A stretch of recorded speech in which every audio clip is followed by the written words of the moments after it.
And like they're cussing back like, you beat me. And I'm just like, oh, well, welcome to Atlanta, I guess. And Macy, I know you like to put B-roll over this. Don't you dare put B-roll of that vlog. Okay. How do you set healthy boundaries between yourself and those who might harbor like a more unhealthy parasocial relationship towards you? Hello everyone, and welcome to another season of The Creative Confessions, where we talk about all things artist alley, manufacturing products as an artist, and small business advice. I'm your host Macy, and I'm the artist and designer behind Mualcaina, a small business focused on kawaii designs. While I often talk about artist alley and anime conventions a lot on this podcast, there is also the not as discussed territory of night markets. And while night markets may not often work for me personally, I know many vendors who thrive in this environment and is another event alternative to consider. I'm excited to welcome our next guest, who primarily works with original characters and also a fellow vendor vlogger who frequents night markets and cons, Kelsie of Kelsiekishidraws. Hello. Hi. I'm so nervous. My heart is like pumping. Don't be nervous. I am. I will be the whole time. It's fine. So I'd love to start out if you could share a little bit about yourself and how you started Kelsiekishidraws. My name is Kelsie Kishimoto, which is where the name comes from. Very original. I first started my digital art account back in 2020. And I had a lot of friends who they started asking me to draw them as anime characters. It started out as a commission art business. It evolved into a sticker art business. And then a few years down the road, I started trying things like apparel and prints and all that. And I kind of found myself here by accident, but like halfway through it, it became intentional.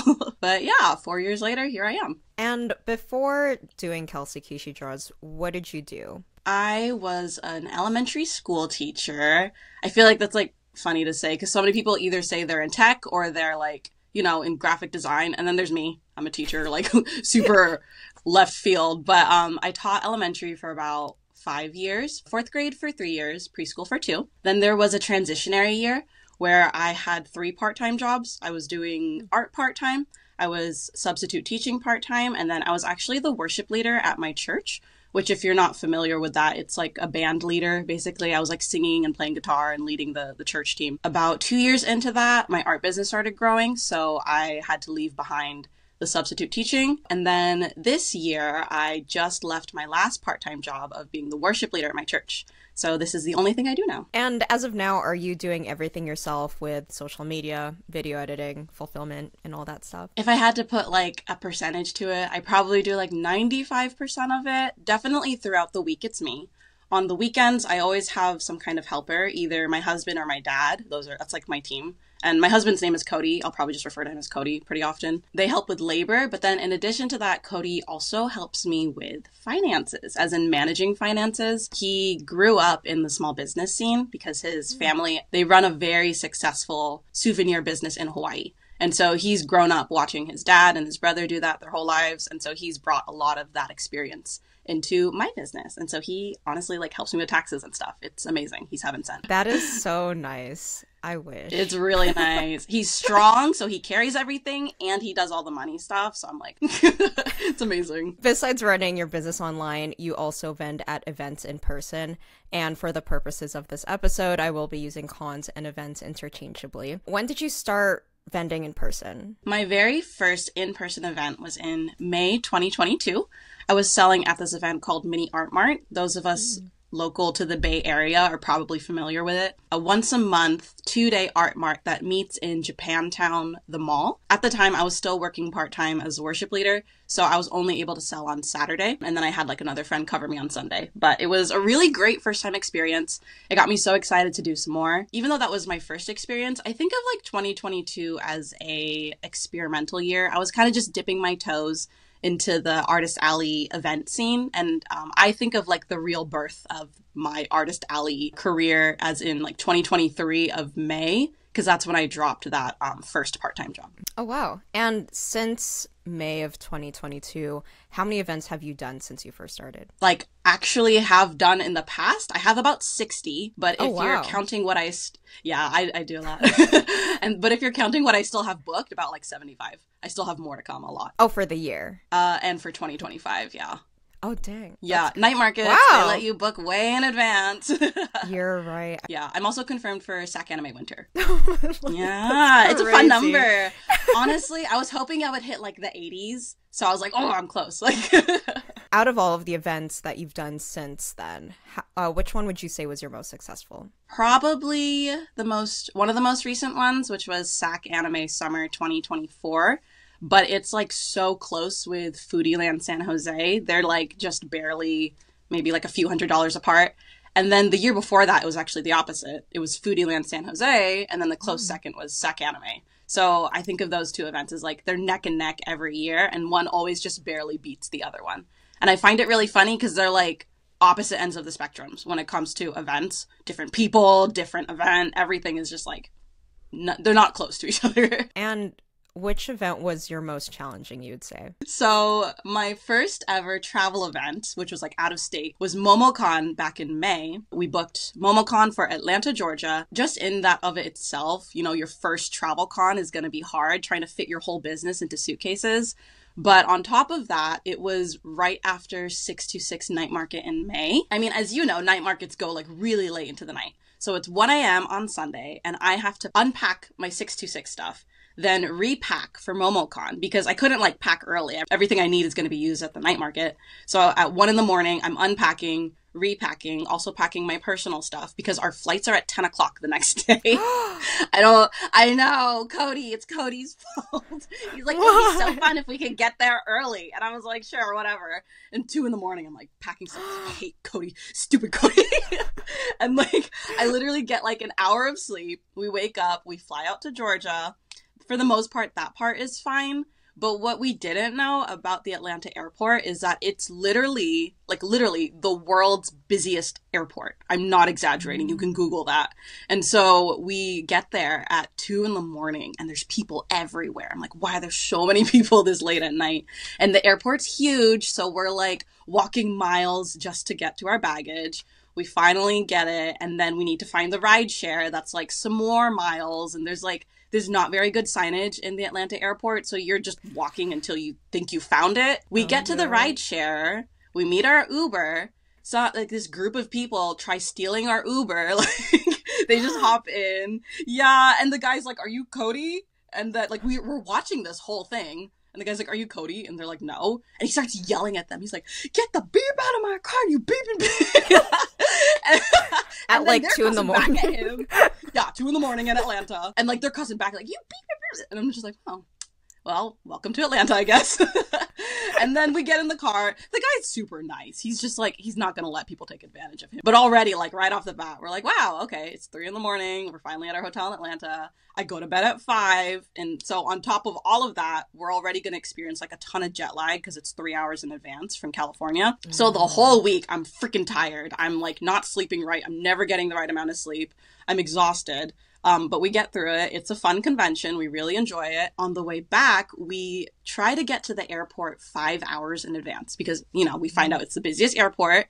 It's also the busiest weekend ever for travel, Memorial Day weekend. Again, you can like look that up. So literally the odds are stacked against us. And with 5 hours in advance, it's still just barely enough time for us to get to our gate on time. We get there with like 10 minutes to spare. Yeah. All the trains are like packed and like people are losing their minds because they're all going to be missing their flights. And the TSA was like the longest. I swear we were in TSA for like 3.5 hours, maybe 4 hours. It was so long. And then that last hour, we're just sprinting to like our gate. It was chaotic. It was so chaotic. And it was my first ever like out of state convention. But like, honestly, it was so fun. I like say all of that, but I kind of thrive off of like chaos. So it's really fun in hindsight. So I notice you tend to vend at night markets mostly with some conventions.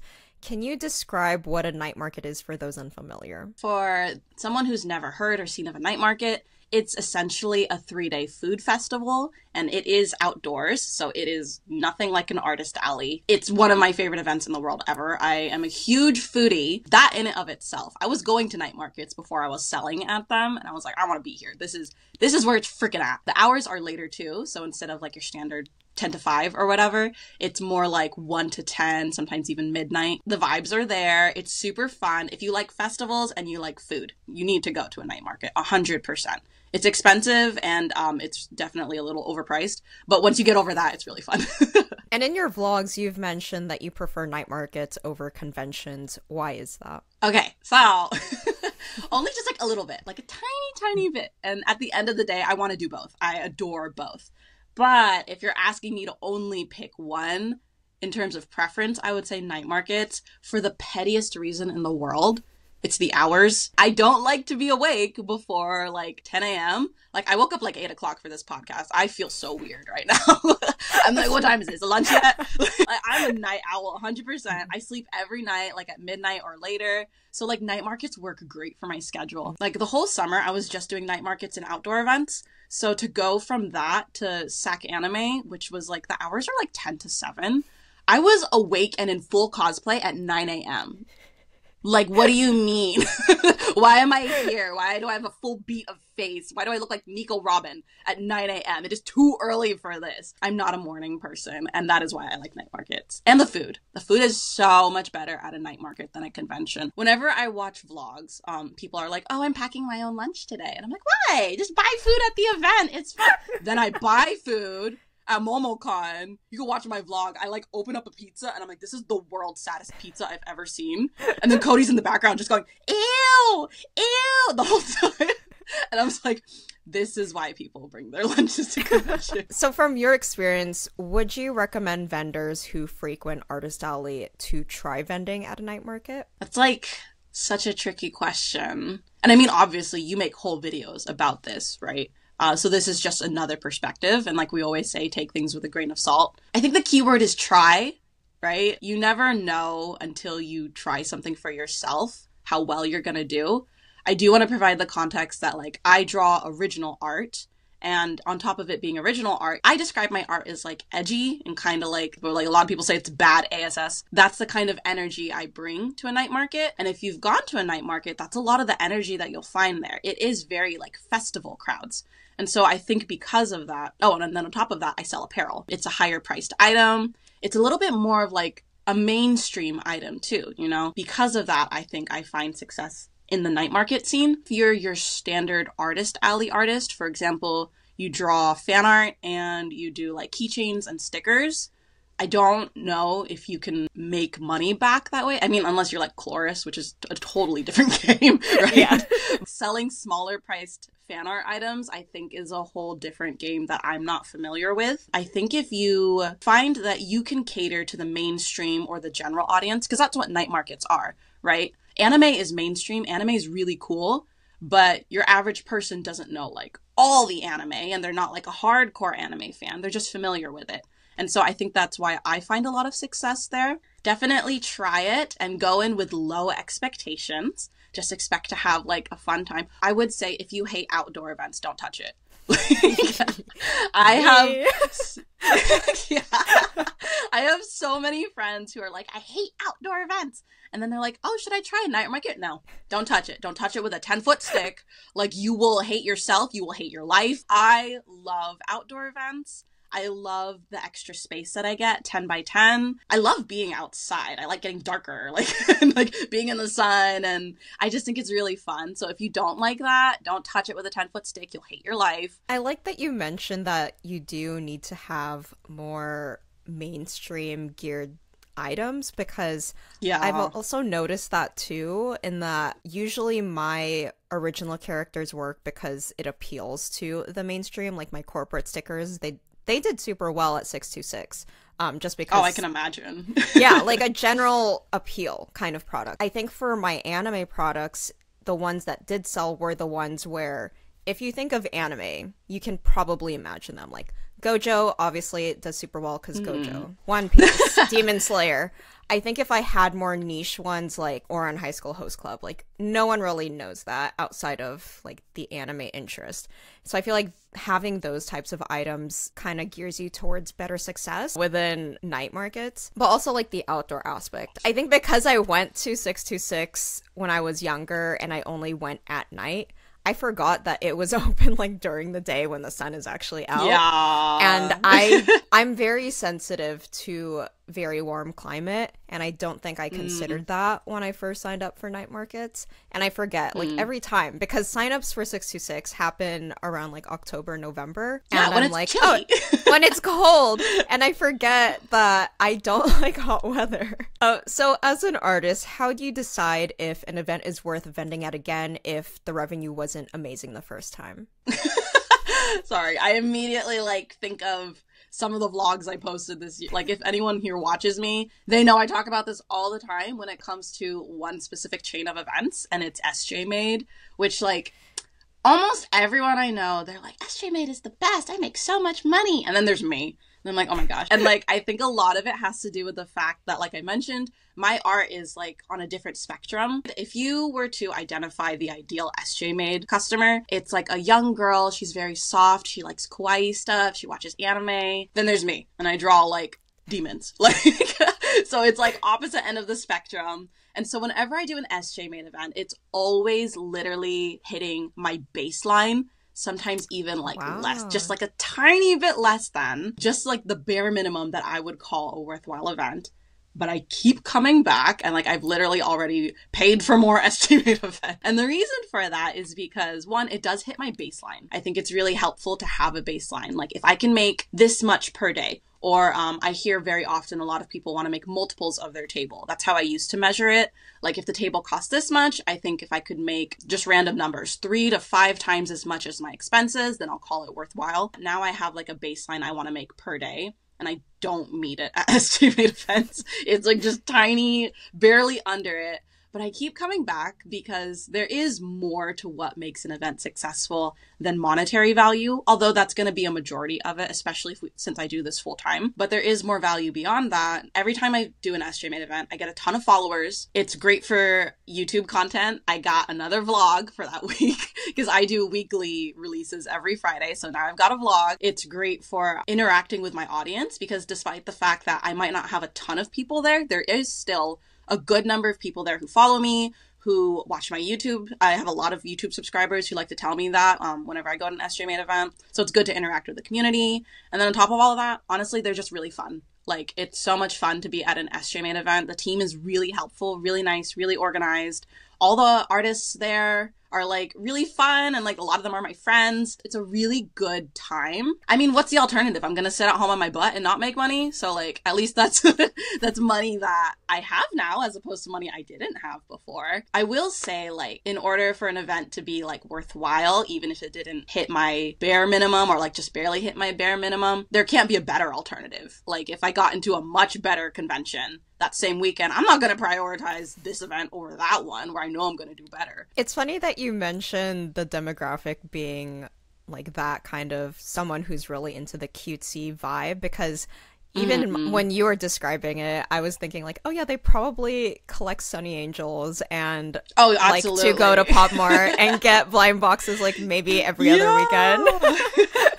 She's such an it girl. I love the SJ Made girly. Actually, I didn't even think about that not appealing to your particular ideal audience when it comes to your small business, because I think for me, and I think that's also why probably like I don't do as well as I would like to at night markets compared to how you do well, because of like the difference in art styles, because as you mentioned, yours is more on like the edgy side. I wouldn't say like realistic, but it's more like manga, anime realistic compared to me, which is more like chibi kawaii aesthetic. And I think for me, that's why I do well at SJ Made, because it appeals to that type of audience. Those are like definitely some factors for a lot of people to consider, in that just because someone is doing really well at an event doesn't mean you'll do well at an event, because your audience demographic might be different. And then you also have to consider, is their art style similar to mine? Are the people buying their art, will they also want to buy my type of art? And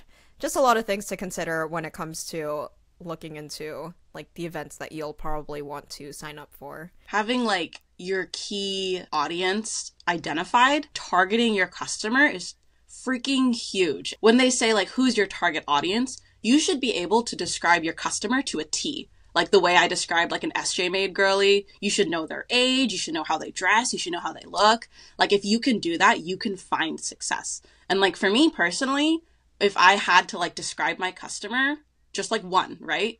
it's probably someone who's like male presenting. More often than not, my customers are male presenting than female presenting. That in and of itself, there's mostly female presenting people or effeminate people who go to like SJMade, you know? So that in and of itself, it's like, I'll probably get the boyfriends kind of thing. That's actually who my customers are at SJMade events. It's very often like the partners who are there. I do have lots of girls who do like my things too, though. Mostly they go for like the stickers, and then like the men or the male, they go for my apparel. So that in and of itself, like explains a lot of it. And then something else that I've learned is that like SJMade and like night markets, they're opposite ends of the spectrum. I very rarely find someone who is equally as successful at both, because the audiences are so different. My friends who do well at SJMade events, they very often either don't do well at night markets or they just hate it. And then those of us who do well at night markets, it's like the same thing. SJMade is like, it's fine. Like, it's because we're able to identify our customer very well, we're able to know, to predict, like, oh, maybe we're going to do not so great at this event, or we're going to do great at this event. I love that analysis. Is there anything you would do differently if you could start vending over again? Honestly, I would start vlogging sooner. I have always wanted to be a YouTuber. I am typical millennial where it's like, oh my gosh, I want to be a YouTuber. I want to be an influencer kind of a thing. And I thought that if I was ever going to make a YouTube, I really thought it'd be about like beauty and lifestyle and like, but like that is such a saturated market. I'm not interested in competing with all of that. Even before I started doing this, I was watching your vlogs. Obviously, everyone watches Macy's vlogs. So like, I was like, oh, that's so cool. Like, I want to do that. And then I was thinking like, if I'm going to be doing it anyway, why not be recording it at the same time? About a year into it, I started vlogging. I just wish I had started sooner, because if I had started sooner, I would have gotten more success sooner. I think that's why I started my vlogs, besides, you know, like I didn't see a lot of other artist alley vloggers at the time, because I started at my first con, and it was Anime in Los Angeles in January of 2022. But it was also for me to document my own journey within Artist Alley, because it was my first convention. And I was like, you know, I want to be able to look back on this and see like, wow, like this is how much I've grown. And I'm able to do that. I just wish, kind of similarly, I wish I vlogged every single event, because at the time I only prioritized the bigger cons, which is why my first few vlogs of 2022 were Anime LA, Fanime, and then AX. And then there were like big gaps. But I did do about like 21 events in 2022. I just don't have 21 vlogs. Yeah. Like at least for my first one, it felt like a lot. But I just don't have 21 vlogs from 2022, because I didn't feel the need to vlog all the pop-ups or like the smaller conventions. I kind of wish I did. So what advice would you give to someone who wants to start vending in person? It's kind of like two-part. And the first part is do your homework. By watching this video, you're already doing that, you know? Like, research into it, find out what people who are doing what you want to do, find out what they're doing, you know? Follow their example. Research the actual event you're going to be doing. I was not good at this when I first started, because one of my third event ever was SAC Anime Summer 2022. Girl, I didn't know what an anime convention was. I was like, oh my God, I was just applying to stuff. I started in the general market scene. So I was like, SAC anime. That sounds like people would probably like my stuff, so I could apply. And then I get on the wait list for like, I got so lucky. I was number 4 on the wait list. So I like just barely made it to the show. So then like I find out 2 weeks before and I'm like, oh, this is kind of a big thing. I should be ready. And then I show up and I'm like, what the heck is this? I was like, this building's huge. There's so many people. Everyone's where am I? I was like, in happy shock, because I was like, oh my gosh, this is like my scene. So look up the event. So many people make vlogs now, so you could probably watch a YouTube vlog on it. And then I think something that I would highly, highly recommend to people who have never sold in person is to be a customer and like be an active customer. And that's something that I did. I went to a night market with the intention to shop from people, because I wanted to see what it was like to be a customer. Because if you're a customer, you know how to provide for a customer now, right? So I went shopping and I took note of everything, like, oh, buying from this person, they made me feel this way, or they made me feel this way, and I did not like that. Why didn't I like it? Why did I like it? Or when they gave me what I purchased, how did they package it, right? So many people will give me what I buy and they'll throw it in a plastic bag with no branding. So I'm like, if I ever want to find you again, girl, I'm not going to remember your banner. I'm sorry. Like, there's so much information right now. I'm not going to remember your handle. Give me a business card. Like, give me branded packaging or something. And like, that's something that I learned right off the bat, because people were doing it or weren't doing it when I was a customer. Even things like what caught your eye at a display, right? Taking note of like, oh, I noticed this and then I bought it. Or I didn't even know this existed because they didn't display it well. And then overall, just walking through the event, how does this event as a whole make you feel? And if you can experience all of that as a customer, then when you go onto the vending side, you know how to tailor an experience for that person. Well, when I was a customer, I didn't notice this. So I'm going to make sure people notice it. I'm going to put this wide on display. People didn't give me business cards, so I couldn't find, everyone's getting a business card. Like, I'm throwing those in the air for everyone kind of a thing. So like when you are a customer first, you know how to be a good customer service provider. And that's something I'm really glad that I did, because when I started selling, I had so many people tell me like, oh, this is only like your third event. You're so professional. And I'm like, thanks. I did my homework. I researched a lot for this. Wow, I love that. I love, especially like being a customer first. That was amazingly well put, because I don't think a lot of people are very cognizant of that. You know, we're going to develop certain emotions towards the experience that we have. But I think for a lot of people who don't think about that, they're not going to know why. Like, why did I feel happy about this interaction? Or why did this interaction made me want to buy something? Like getting the skill to put a label, or just, I don't know, like just knowing why you felt that way and applying that with your own business is definitely incredibly beneficial, because I've noticed that too. And I think you've noticed that as well when it comes to, like, for example, like our bags. Like there's a reason why we have branded shopping bags and not just plain paper bags. We're very aware that it is like a walking billboard.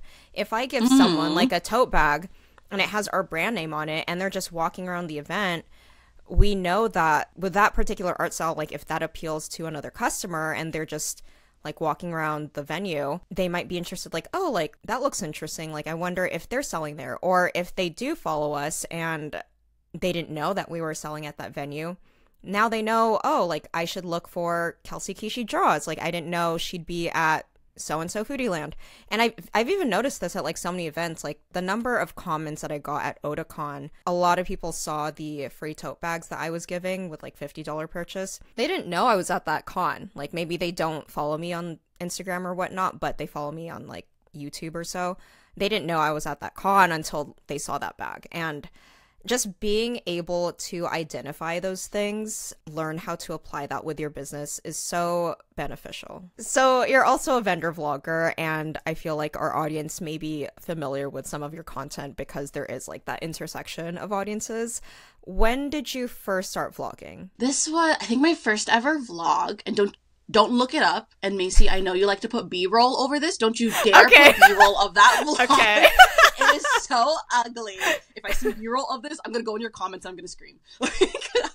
It is so horrendous because I used the jankiest vlog camera ever. My iPhone would have been better, honestly. But I was like, no, I'm going to buy a cheap camera on Amazon. And it was like, the quality sucks. Everything sucks. But I did it, right? And it was July of 6/26 of 2023. And as much as it sucks and as much as I want no one to ever watch it, I'm glad that I at least started. That way I could have gotten to the point where I am now, right? The journey of, what's the saying? The journey of 1,000 steps starts with like one step, right? You got to take that one step no matter how painful and ugly it is. And now, I guess, what equipment do you use to film your vlogs? Well, up until very recently, I've been using my iPhone. I have the iPhone 14 Pro, and she's pretty great, especially if you only use the front camera. It's like pretty high quality, and like the newer iPhones, I'm sure, would be fantastic for vlogging. But I recently joined the tiny camera cult crew, you know, the little, what's she called? DJI Osmo Pocket 3. I got like the whole, where are you? Come here. I got it, and I'm like so excited. This is the whole kit. I'm so excited. It's so cute. It comes with like the whole kit and everything, so I'm super excited to use it. Welcome to the DJI cult. Yay! Let's all get together with our tiny cameras and vlogception, just like record each other. And how long does it take to edit a vlog on average? This is something that I've literally like been struggling with the past few weeks. If I like had to record it straight, maybe up to like 20 hours. I'm not exaggerating. It's so freaking long. And that's because like the more I do this, the more particular I get about like editing style. At first I was just like upload, post. Like now I'm like, no, I want this and I want that. Especially because like I'm very inspired by the YouTubers, right? So like Sophia Nygaard, Ryan Trahan, Hope Scope, Mia Maples. Like I love that YouTuber aesthetic. And so that's kind of what I'm trying to imitate in my vlog. Trying to. I'm not there yet. I know that. No one come for me in the comments. But like that's what I'm trying to imitate. I love that energy, that like chaotic, funny, goofy energy. But it takes so much time. The more I try to imitate that, the more editing it requires. So, and like I always want to be an artist first. As much as I love vlogging and like as much as I love business, I don't ever want that to take up so much time that I don't have time to draw anymore. And I'm kind of getting to that point where it's like, am I an artist or am I a YouTuber business? Like I got to figure out some kind of balance. What's something that people wouldn't know when it comes to vlogging? It takes a lot of time. It takes so much freaking time. Like you think, like I said, you think you just record it and then you upload it.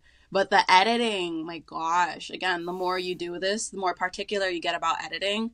I swear, like 2 days out of my week is just editing, not including the actual vlogging, which so like I try to do events like every weekend. So I'm editing every week. Like and I'm getting to the point where it's like, I love the finished product, but I kind of hate how much time I'm spending here. But like, it's worth it in the end. You don't think about how much time you're going to spend hunched over a computer like this, or like, you know, you're like in your gremlin mode and you're just like, yeah. Like you don't think about that, but that's going to be part of your life now. So be ready for it. And obviously everyone has their own style when it comes to their own vlogs and their videos.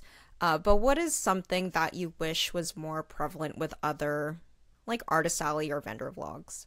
I wish, and this is something I tend to see more with newer YouTubers, I wish I saw their face more. Like, I know there's, like, the shy vlogger, right? Where, like, and that's why, like, the tiny camera's good, where you, like, hold it close, and it's kind of just, like, an intimate experience. I want, like, your face in the camera. I want to see everything. I want to hear all your impulsive thoughts. But, again, that's, like, a personal thing. Because, again, think about who I watch. Like, I watch Sophia Nygaard. She's, like, crazy kind of a thing. Like, I love that kind of energy. But yeah, I really like to see the person who's vlogging. And so I'm not saying like you have to change it because Kelsiekishidraws said so. I'm just saying personally, I find myself gravitating towards the vloggers who are not afraid to put their face on camera. I like that you mentioned that because I noticed that personality is a lot of the driving force when it comes to whether a lot of people are more likely to watch a vlog, because when I first started, I mostly focused on the information aspect of Artist Alley vlogs because I noticed like not a lot of vloggers did that. I mean, some of my personality would leak into the vlogs, but that wasn't my main priority. But I think what made me realize like I should put more of myself and my personality in the vlogs was Anime Expo, like this year's Anime Expo, because I did get a lot of comments of people saying like they love the podcast or they love the vlogs. And at a time I was also kind of felt like I was hitting a wall with my content, because now that I've been doing this for about 2 years now, some of the events were about the same. So there's only so much I can talk about an event when the information is pretty much the same. And my friends were like, you should include more of your personality in it, or even if it's just like unboxing like a Sunny Angel, because that's part of my personality, rather than just talking about stamp rallies all the time. Even though I think that information is still very useful, it's also nice saying like, oh, like so-and-so likes the same things that I like, or I didn't know so-and-so like these things. And I think that's what also appeals for me when it comes to other people's vlogs, is seeing how they are as a person, because for a lot of attendees and a lot of customers, they only see you on like how you interact like with them in person, like behind the table. But being able to see yourself interact with like other artists or doing things that they probably wouldn't have seen in front of your table, I think is an interesting aspect, and like kind of like that BTS aspect, sharing a little bit about yourself and personifying like who you are as an artist is very helpful. But I also think, like, it's great to know your angle. I think your angle is information-based. If you were to shift into, like, 100% personality, I think people would be confused, kind of a thing. But I think it's wonderful to be information-forward with personality. I think that's, like, a fantastic angle. I'm almost the opposite. I'm, like, personality-forward, and also let's learn something along the way. Like, someone else I really watch, I think her name is, like, Art by Tuna. She describes it as fun-tertaining. And I really like that, where it's like, yeah, you're going to learn stuff, but we're mostly going to have a good time along the way. And that's the goal for my videos. But because, again, we're talking about audience, right? My audience isn't only Artist Alley people. My audience is also like small business people, or even just people who are curious about an event. Whereas I think your audience is very like majority Artist Alley people who want to learn. They want that information. So I think it's all about, who are you trying to target? Serve them. Don't try to serve everyone, because you try to please everyone, you're going to please no one. Find your audience and then hone in on them. And I think you've done a fantastic job at that. Thank you. So as a business owner who represents their business, and as a vlogger who does share some parts of our lives online, we often form parasocial relationships with our audience who do consumer content or shop from us in person. And not all of that is necessarily bad. For those unfamiliar with this, can you define the term parasocial relationship? Basically, it's a one-sided relationship where one person is very invested in another. Typically, it happens like with a celebrity or like someone with a large platform. The person, the celebrity or whoever, is often like either unaware of the relationship or even unaware of the person's existence. It becomes like really unbalanced expectations is very often the problem. I will say, like, as someone who is pitching myself as personality forward, I 100% understand that people will become attached to me. That is my goal. Like, I want you to like me, obviously. Like, I want that connection to happen.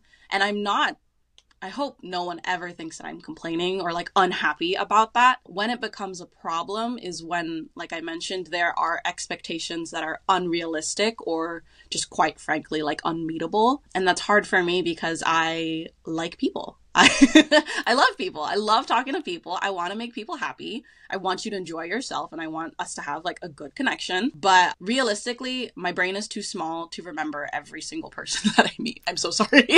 So like, and again, I mentioned I do this every weekend. So I'm literally seeing tens of thousands of people a month. And I've had people come to me and like be really excited to see me again. And they're like, hey, do you remember me? And I'm like, I'm trying. I'm trying really hard, but like, I don't, and I feel really bad when that happens. I do want people to feel valuable and important, but I also hope that they understand where I'm coming from too. I feel like it's a natural part of being Artist Alley, con, vendor, influencer, and just being a content creator in general and sharing our own parts of our lives online. Naturally, people want to form relationships and they want to form attachments, and it's easy to form those attachments when you're consistently seeing, let's say like you, every single weekend. Like if they go and frequent those events as well, they're going to form that attachment, and I feel like it's definitely normal. But how do you set healthy boundaries between yourself and those who might harbor like a more unhealthy parasocial relationship towards you? And I think the key word is an unhealthy relationship, right? Like we mentioned before, obviously our goal is to form attachments. We want you to be attached to us, and we want to be attached to you too. We just, might not always remember every single person that we've attached ourselves to. And if you can understand that, then we are beyond grateful for that. Actually, for the longest time, I did not know. I did not have an answer for this. I was just like sitting in my room, like distressed over all of these like connections where people have these unmet expectations of me, and I'm just like hurting over it. So I just asked some friends, and like I got two really great pieces of advice, and I want to credit these people because like these are not my thoughts. First off, I want to say Sticker Zoo Designs, Henry. He's kind of a big deal. I don't know if you know, but he shared this really great tip with me just to keep it short. When you notice that it's on the unhealthy side, not to feed into it too much, short but polite answers, keep it brief. And I was like, oh my gosh, that is the biggest piece of gold ever, because I am the opposite. If I feel awkward, I will keep talking. I will just feed into it. I was like, I don't know what to do. I'm going to fill up the space with words and energy and blah. And so these people are going to read it as like, oh my gosh, we're best friends. Okay, no, that is a great piece of advice. Keep it polite, but keep it brief. Again, when I notice that it's unhealthy kind of a thing, when it's getting to a point where I'm not going to be able to meet these expectations. The second piece of advice is from my friend Jordan, Pinoy Shot Art. He said to redirect it to business. And I love this because it reminds the customer that yes, like I am a person, but I'm a business. I'm here to do business. I'm not here to shoot the, what's it called? Shoot the breeze. We're not here to like talk story and like hang out. I'm here to like sell stuff. And so he was like, oh, redirect them to your new items. Show them, hey, this is what's new here. Have you seen this before? Check out this, check out that. And remind them that you're a business. So like, and then sometimes you even get a sale out of it, you know? So like, it's like a win-win if they realize that like, oh, you know, this is a business, or they're like, oh my gosh, that's great, I want to buy it. It's like, you can't lose, you know? Especially when it comes to like certain people, they're not able to hit those cues. I think being able to direct it to business helps keep it professional. I feel like that also hints to them that like this is just a business relationship, and also like showing that boundary so it's not awkward on their end. Because at the end of the day, like, people are really important to me. Yeah. I really value people, and I really want them to feel valued. So I will only pull out these techniques when I have to. I don't want any customers to be watching this and they're like, oh my gosh, they don't want us to talk to them. No, talk to me, please. I love it. Just like, you know, don't expect me to remember every detail of your life. Like, this is very rare. Like, this does not happen very frequently. I can only think of like, I can only think of like a couple handful of instances that this happens. Like, for the most part, we love it when you talk to us. I think it's just absolutely, yeah. When, especially, I if really hope like this doesn't discourage anyone. Oh yeah. Now we're reaching to our miscellaneous / speed round. What's the biggest challenge you've noticed as a vendor? The biggest thing I've noticed personally, and I think there are other people who struggle with this too, but this is something I was not expecting. For me, it's been keeping things in stock. Look. There's supposed to be stuff here. There's nothing here. And it looks like that over there. And it looks like that over there. It's so stressful trying to keep my shirts in stock. I have some, but like my best sellers are all white. You think it's a good thing to sell out, right? Like in theory, you're like, oh my gosh, I get to sell that. No, I am of the mindset of if I sell out, I'm losing out on money. There is more money to be made that I am not getting. I've been trying to figure out ways to avoid selling out faster than at least I'm planning. And so I've been looking over my numbers, which is like, I honestly should have been doing already. Like, I record all my numbers, but I don't always look over it. So I was looking over it and I was looking at my best-selling shirts. And when I did the math, I realized I sell 3 times as many of my best-selling shirt as I do the next best-selling shirt. But I'm not ordering 3 times as many. Now that I've done the math, this next restock, I got so many. I'm ready for you guys. Like, come at me. Come buy stuff. I'm not going to sell it this time. But like, keeping things in stock has been so hard for me recently, and I think a lot of people can relate. Yes, you're gonna have your number one bestseller most of the time, but then you're gonna go to a brand new place like I've been doing traveling, and you're gonna sell out of like the last thing you expected to sell out of. My most recent event, Comic-Con Honolulu, my best-selling shirt was this design. I call her my neon Oni girl. She's like cyberpunk and like blue, like in Hawaii. Hawaii is like island, low-key country. Like, I was not expecting like the futuristic cyberpunk girl to sell the best, but that was my best seller. Everything she was on was selling out, but I wouldn't have predicted that, you know, because again, Hawaii, futuristic kind of thing. So that's always going to be a struggle. I don't think I'm ever going to nail it. It's going to be like I've mentioned before, there's like problems to solve and tensions to manage. I think this is going to be a tension to manage. I don't know if I'm ever going to solve it. I'm just going to do my best at it, kind of a thing. I've started doing my best by at least looking at numbers so I can at least predict something somewhat close to what's going to actually happen. I like that you mentioned to look over your numbers, especially with certain quantities, and seeing which ones sell faster and how much more should you be ordering, because I also had that issue, especially with some of my sweaters. At the time, like, this was my first time selling sweaters, so I don't know how many to order of like each size.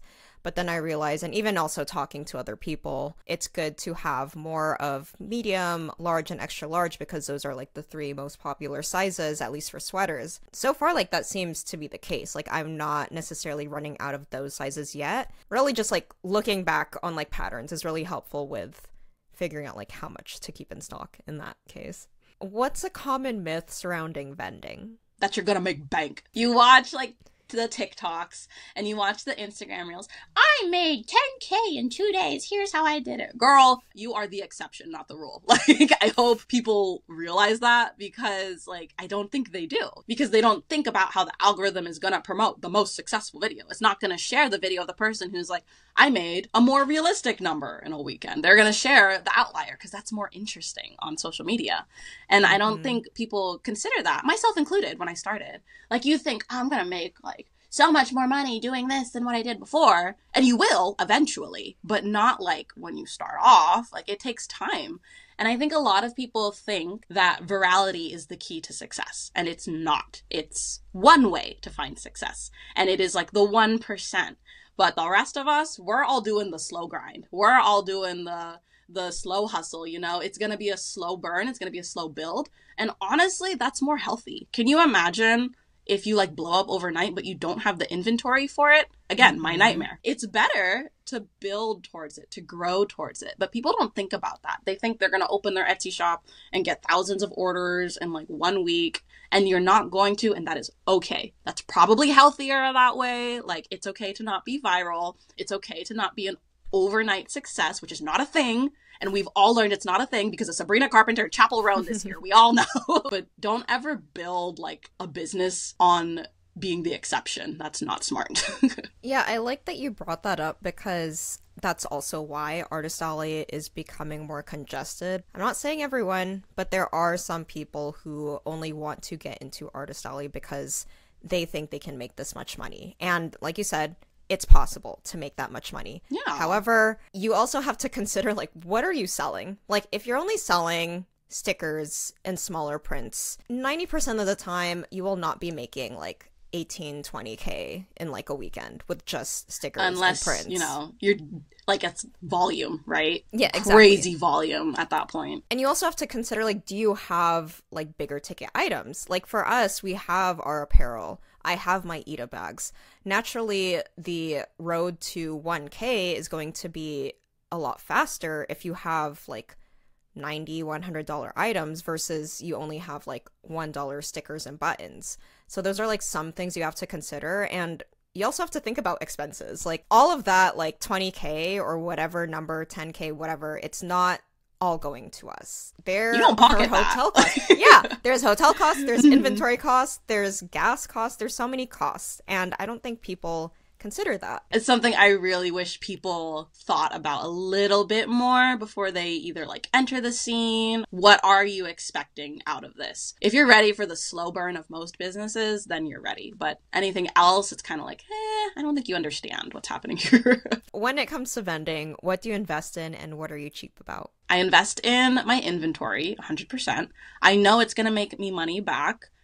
So I'm not afraid to spend it. And then I invest in food. I'm a foodie, 100%. Me and Cody, both of us, that's why we're married. We bonded over food. Like when we go to an event, we're gonna spend money on food. And it goes more to than just like being a glutton. But like if we're well fed and if we're happy, we're going to provide better customer service, you know? If I'm like starved and like I ate a gross pizza at this convention, like I'm probably going to be in a bad mood. And then I'm very like all over the place. I don't know if people can tell, but like it's easy for my mood to go like one or the other. I try my absolute best to make sure my mood is nice and stable. And one of those ways is to eat good food. Oh, and then like I also like to shop on, like I mentioned before, like being a customer. I still practice that. Like even though I've been doing this for 2 years, I still practice being a customer, mostly because I just want to buy toys and I think it's fun. Other than those things, literally, I pinch pennies on everything else, almost to a fault. When you're first starting out, I think it's fantastic to work with a budget. Like my goal from day one was to be making profit. I was going to put stuff in my pocket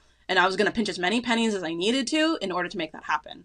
But what I've learned is that as you get bigger, that actually starts working against you. I need to have a ton of inventory ready if I want to make the numbers that I have to spend big numbers to make big numbers now. Mm-hmm. It was a great way to start, but as I'm growing, I need to learn to let go. Like I have the money to spend. It's not like I got good money to spend, but I'm just like, I don't want to. Right? I feel that. I like that you mentioned or recommending to be a penny pincher in the beginning, and then as you get bigger, being able to invest more money into your business, because growing up, frugal household, I basically was told, like, you need to be frugal in many ways as possible. And I feel like you can't do that all the time with certain aspects of your business. Sometimes I'm like, when it comes to inventory, I'm like, I'll just wait until there's like 5 pins left. But then what if those 5 pins are already sold? And it's like, well, I should have ordered when there were 5 pins. So then once they're made, because it takes time to get made, I'll have that left. And then I don't need to put like sold out. And then again, I'm like missing out on sales. So learning to really like know when to invest your money is like super beneficial with your business. And I agree with that. Yeah, it's hard to shift. Like, it's so hard to shift when you start frugal and then go into the like spending those big numbers. I'm having a hard time unlearning those good habits that help set up my business, but I have to. It takes a while. I mentioned Cody's family has a successful business in Hawaii. They're like millionaires. And they literally sent us a video of Cody's parents going in a vending machine and scraping out quarters. Like, what are you doing? You don't need, but they're just like, yeah, I'm going to get all that. You know, even at that point, it's hard to unlearn habits, but you have to if you want to be successful. And even just knowing when to be frugal, because yeah, like we said, there's some things that we're going to want to invest in and some things that we're going to want to be cheap about. But if you're being cheap on something that is not working in your favor, you have to rethink about your whole strategy, because why are you doing that? Like, it's not worth it in that end. Yeah, don't shoot yourself in your foot. It's not not worth it. What's your controversial vendor opinion, if you have one? The first part is that doing this full time is overrated as someone who's doing it full time. The second part is that having a day job is underrated. So I'll expand on the first point first.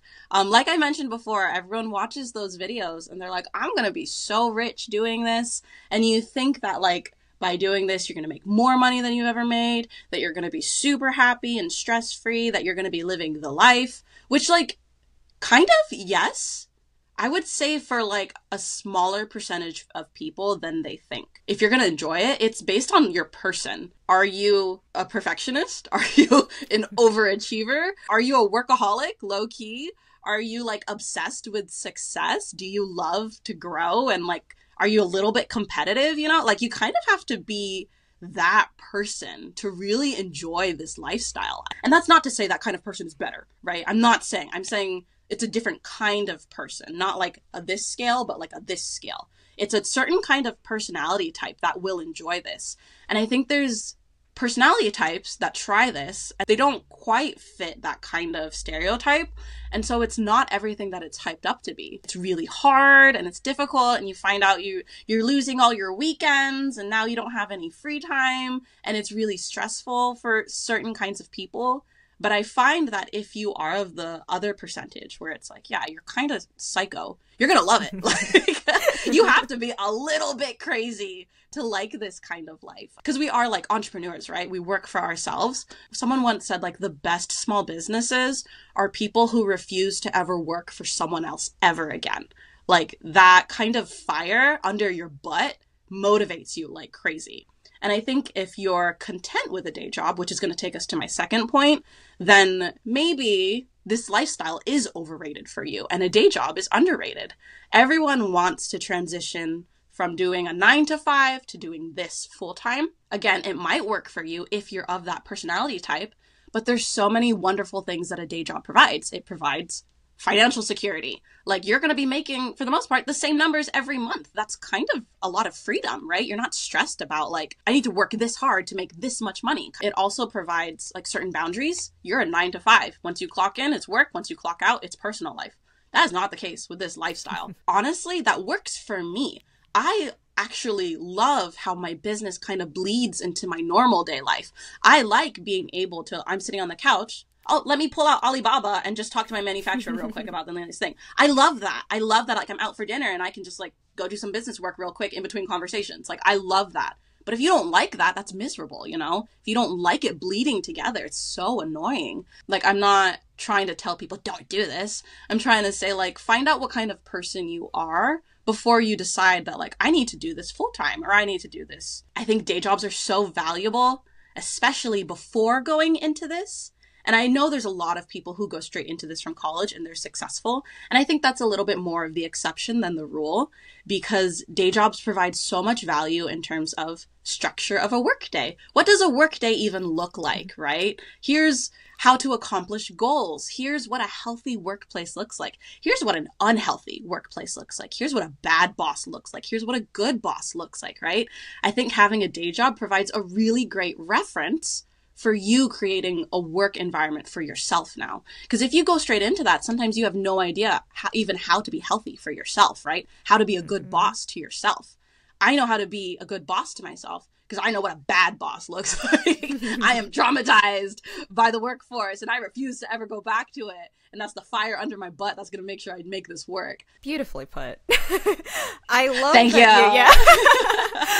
I love that you mentioned figuring out what works best for you before jumping the gun and like doing this sort of thing, because for me, like even before this business, like I knew I was like very type A, very workaholic in whatever I can do. see it. Yeah. Like I love what I do. And same thing with me, I'm not afraid of my business bleeding into my personal life because I love what I do. Like I genuinely love what I do. Like if I can do this like 24/7, like the hours I work, ridiculous. I don't think a normal person should be working the same number of hours that I work, but I love it. Like to me, having my weekends where right now I'm not doing conventions, I'm drawing or I'm editing the next podcast episode, but I love it. And I don't think that's for everyone unless you love it as well. So I also believe that having a 9-to-5 job is not a bad thing. If this business does not work out for you, get a 9-to-5. Like doing this small business, doing Artist Alley, doing art, whatever, it does not have to be full time. Like it could be a part time, and that's okay. It's not like a vertical scale where like doing full time is better than 9. It's a horizontal scale where it's just a different option, and we're all still wonderful, beautiful, talented people, you know. What has been your biggest money mistake with your business and why? Not investing enough. That's the first one that comes to mind. I need to let go of some money, be a little less like paranoid about that. And then the other one I think of is not writing off everything. This is something I like very recently learned. We were writing off a good amount, but like, you know, we're just kind of like casual about it. I'm like, I'm missing out on so much if I don't write off more. And then even more recently, we visited my father-in-law, the one who runs that very successful business. Well, he used to. He passed it to his son. But part of that successful business in Hawaii, he says as vloggers, we can write off everything that comes up on the screen. So, like, I'm writing off all my food. I'm writing off my hauls. I'm writing off, like, my manicures or whatever. Like, anything we feature here, we can write off. So I'm like, we're so much better about that now. But we've missed out on so much up until this point. Me with my Japan trips, because it is research. It's just a write-off. Like, I was talking to Bite Size Treasure at MomoCon, and she writes off all of her aquarium trips because it's research, because she's going to draw the animals, you know? You're right. Yeah. And I was telling Cloris, I was like, if you ever like go to these places, you should write it off because it's all inspiration, you know? So it's like anything that works that way. You got to be smart. That's how you succeed, is you're smart with your numbers. What is your biggest business insecurity? I touched on it a little bit, but it's the slow burn of business. I say like, oh, you know, don't expect virality. Of course I want to be viral. Of course there's a part of me that's like, I want to pop off. I want to be that huge business in like 2 years.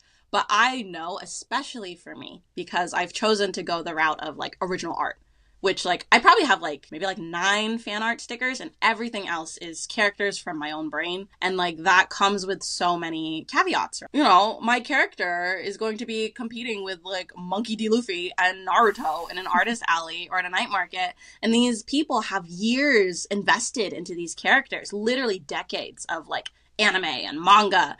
And then they see my character at one glance. What is going to cause them to choose mine over theirs, you know? And very rarely are they going to choose both. I understand the nature of what I've decided to do is going to be a slow burn. And it's going to take time to put my characters out there, for people to get attached to them, for people to get to know them. But I do really believe in my art. I think my art is good. I believe in my characters. I think they look good. And as long as I'm secure in that, and honestly, the numbers, like, as long as there's growth, right? Like, I know it's going to be a slow burn, but as long as I know it's going to happen, then I can feel a little less insecure in that. But it's hard when I do go to an artist alley and I'm like, oh, sometimes fan art just seems like the way to go. But I'm like, I think it's a wonderful business strategy, but I need to accept that it's not mine, and that I'm going to stay in my lane and do my thing and be confident in it. And as much as like I love fan art and I buy, you can see fan art in the background. As much as I love it, it's not the route I'm choosing to go, and I want to stay true to my vision. It's funny that you say that because I think for a few people who've been on the podcast and primarily work with fan art, some of them, and I would say including myself until like early this year, our business insecurity was that we didn't have enough original characters. In that, at least it's always greener on the other side. Yeah. And like on my end, I was insecure in that aspect because I wasn't sure, at least in the beginning, if people were only buying my work because it had fan art, that if I were to pivot into original characters, would people still be, I wouldn't say like as attached, but would they still be attached to those new original characters versus like the One Piece or Jujutsu Kaisen that I have? The grass is greener on the other side, but I think if you want to grow as a business, it's best to have original characters because there's like a wall that you're gonna hit if you only have fan art because, you know, we deal with IP issues. You can't sell in like exhibitor hall for like certain conventions because you only have to have like original work, or like the anime that you do have, it has to be licensed. It really stems from what is your goal, right? I think some people's goal is, I want to sell an artist alley. And I think if your goal is that, then like fan art is fantastic, right? You're going to be very successful. But if your goal is more along the lines of like, I want to build an empire, like my big dream, right, is to build a franchise. I want my characters to be the next, like, I don't know. I'm kind of like, I like the older anime. I want my character to be the next like Inuyasha or like, you know, Ichigo Kurosaki kind of a thing. That's what I want. I want to build a universe. And if I'm going fan art, I'm not going to accomplish that goal. So I think it all stems back to what are your goals? And then based off of that, then you choose the direction you're going. Yeah, I see that as well. Because if you just want to say an artist alley, yeah, fan art is the way to go. But for me, similarly, the way I want my business to go, I want to be on the level as like Liliums or Quinoa Monster. And I don't think I can get to that point if I just do fan art because their original characters are just so like ingrained, at least especially with anime conventions, that I want to get to that point. I recently discovered Quinoa Monster because I'm somewhat newer to the convention scene. I'm obsessed. I found him at MomoCon and I was like, oh my gosh, this like three-eyed wolf. I love him. Like, he's so cool. And it's like Quinoa Monster does this great job of like cute and like cool and like, you know, I love that cool edgy kind of thing. So I love like the three-eyed wolf monster. I just want him in my life. He's so cute. When did you first feel successful with your business and what does that word mean to you? So the first time I like really felt successful in that I was like, I can do this. I think I can really do this and not just do it, but like be kind of freaking good at it, is when I started selling my shirts just like a tiny bit over a year ago. I don't know if you remember this conversation, but we talked about something like this over a year ago where I was like Macy, you have like your Ita bags, right? Like people know you for your Ita bags and your pins. And I was like, I want something like that. I want this hero item that people are like, I'm going to go to Kelsiekishidraws for this. And I didn't feel like I had it. And then I started selling shirts. And I was like, I think I found it. Like, I think I found my hero item. The way that I like really established it, I was like, this is my hero item, is I sold at Foodieland San Jose in June of 2023 without apparel. And I made X. I came back in September and I made 2X. And I was like, oh my gosh, like I was making numbers that I hadn't ever gotten close to. So I was like, I think I can do this. I think I found my angle. That being said, I don't think success is limited to monetary value. Obviously, there's so much more that comes into that. Personally, success is when that monetary kind of meets personal fulfillment and like purpose in life. If you can sustain your living doing something you love, like how many people do you know like that, to be honest? Like, really? Most people are like grinding just to sustain their lifestyle, but they kind of like, they're not enjoying their 9 to 5, basically. My goal was to enjoy my 9 to 5. And the way that like I came to this conclusion, we actually used to live in San Francisco, Cody and we were like very successful in terms of money. We were living in like a really nice high-rise apartment in downtown San Francisco for free because Cody was working for the apartment complex. Rent was free already. Cody was making bank for this apartment complex. And then whatever I made was just like extra. So we literally had more money than we knew what to do with. and we were so miserable. Like, we were so unhappy. We just felt like hamsters on a wheel, just like waking up every day just to work, just to go to sleep, to do it all over again, just for one day of freedom. And that whole day of freedom, you just spend stressing about doing it all over again. We felt like we were living to work. And that's when I was like, if I'm just going to be working all the time, I'd rather it be something I enjoy. So then that's when I decided, if I could make a living doing something I enjoy, then I think that's success. And I have been doing that recently, and it's so different. Like, I used to wake up like dreading life. Now I'm like, oh my gosh, I can't wait to work on that project, or like, I can't wait to do this, or like, this weekend we've got this crazy event. I'm so excited. Like, I'm excited for every day, and I think that is success, and I think I've found it, and I'm very, very grateful to be in the place that I am. I love that. So are you working on any big projects or products that you'd like to share, or any upcoming events for the year? Yes to all of it. The first thing is I am currently hosting a Draw This in Your Style challenge. For those of you who are unfamiliar, Draw This in Your Style is exactly as it sounds. An artist is going to create a piece and then invite other artists to participate in the contest by creating this art piece in their own style. It is such a fun challenge to see other people's artistic voice on a certain piece of art. And I loved hosting the one that I did back in January, so I'm so excited to host this one. There are a certain set of rules you need to follow in order to participate, and I will pick 3 winners, 1 grand prize winner and 2 runner-ups to be featured on my Instagram page, as well as winning some prizes like stickers and posters. So if you're interested in that, if you're an artist, I would love if you participated. It's so, so, so, so cool to see other people's artistic takes on my own character. It feels like fan art. So like, I would love if you participated. You can check out my Instagram for that. My Instagram is at Kelsie, Kelsie, Kishi, Kishi, draws, Draws. It's very long. I'm sorry. For the next year, I do hope to expand on my apparel. I mentioned before, it's kind of my angle, so expect to see way more designs in the next year. And then for events, I got a ton. So if you want to meet me in person, you can check out the link in my bios for all of my social media, or just my websites, and it will take you to the list of events that I've got. I'll be mostly in California, but I'll be traveling a little bit too. So I hope to see you at one of those events. Well, again, thank you for joining us.